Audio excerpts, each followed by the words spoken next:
Number 5 is eating at the wrong time. In Ayurveda and yoga, it's recommended never to eat before or after sunset. This is because enzymes in your body are related to the circadian rhythm, which means you're only producing enzymes after sunrise and before sunset. So this means that you want to eat your heaviest meal when the sun's at its highest, which means your heaviest meal should be lunchtime. There's a saying in Ayurveda that goes, eat breakfast like a king, eat lunch like a prince, and eat dinner like a pauper. So for example, the king, he has a lot of money, so he eats the most expensive, nutritious foods in the morning. Then for lunch, the prince has the strongest digestion and he's the hungriest because he's young and active. So eat the most protein and dense heavy foods, the energizing foods, and as much quantity, more than any other meal at lunch. For dinner, obviously it has to be much before sunset. So in the summer, maybe around 6 or 7, in the winter around 5 or 6. Eat light food that is soft and warm and not too many calories. Fruit is a great meal for dinner. The only food that's okay to eat at night is milk, because naturally your body secretes enzymes at night from milk. It also has tryptophan, which is a protein that enhances your sleep quality. So try to have some milk with cardamom, ginger, some nutmeg, and some ghee an hour before bed, and see how it helps your sleep. Number 4 is eating too fast. Digestion starts in your mouth.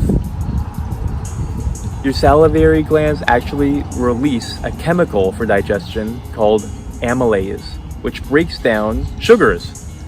If you just hold rice in your mouth, it'll eventually digest, just from the chemicals. The problem comes when we're eating food too fast, when we're in a rush. This chemical doesn't digest our food before it even gets sent to the stomach, and the stomach has a harder time digesting this food. In Ayurveda, they recommend you chew 24 times before you swallow. Now, I'm not telling you to count to 24 every single bite. That would be very annoying. But test yourself. When you're eating, naturally, just test and see. Count how many times you chew before you naturally would swallow.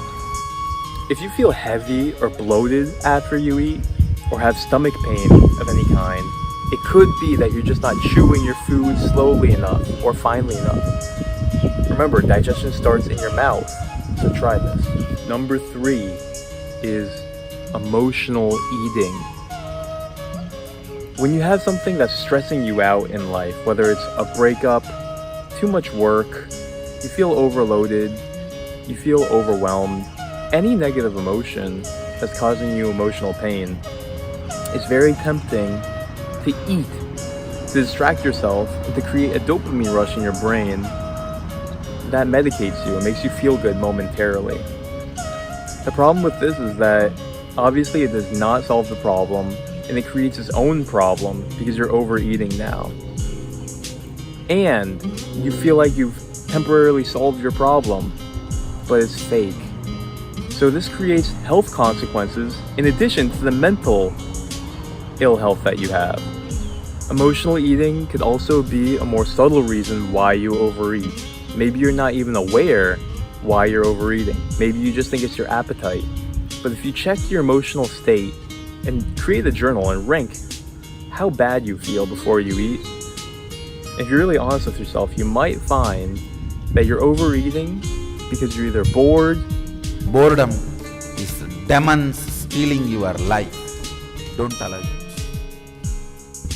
Or you feel sad, or you feel hurt. So really do some introspection and see if you're ever doing this so that you can fix it. Number 2 is people eating and distracting themselves with something else as they're eating. Now this can be movies, TV, internet, YouTube, talking, or even just letting your mind wander and think about something else as you're eating. Why is this bad? Because it distracts you from actually knowing what the food is doing to you. Now maybe you don't think that's important, But if you don't know which foods are good for your system or bad for your system, then you won't know how to nourish your system in that moment. Your bodily needs are always different, day to day, month to month, meal to meal. If you just mindlessly eat and just dump food in here, you won't know what to eat. You won't know when to eat. You don't know when to stop. You won't notice all the subtle things that your body is signaling to you as you eat. Number 1 is a yogi's worst enemy. It's overeating. Overeating is the worst thing a yogi can do, because not only does it slow your body down and cause disease, discomfort, pain, excess weight in your body, but it makes you tired. Being tired is a yogi's worst enemy. The tiredness that you feel decreases your perception. Tiredness is devil stealing your life. Don't allow. When you decrease your perception and you're tired, how are you supposed to discover truth? How are you supposed to be meditative, let alone meditate? You're going to be going through the motions of meditating, but it's going to be extremely hard for you to become meditative. Even if you're eating healthy food, if you overeat, you're creating toxins in your body. It's too hard to digest all that food. So measure it out and split it up and work on your self-control, because if you can control your tongue and your hunger, then everything else in your body and your mind is going to be easier to control.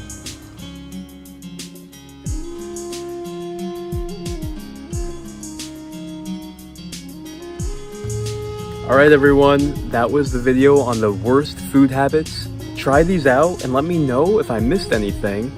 Post in the comments one of the bad habits that is best to avoid. Next time, we're going to talk about the best habits and the best foods that you can eat to aid your digestion so that you can be the best yogi practitioner that you could possibly be. Alright guys, thank you for watching. I'll see you in the next video. When you think boredom is you, tiredness is yours, you are fool.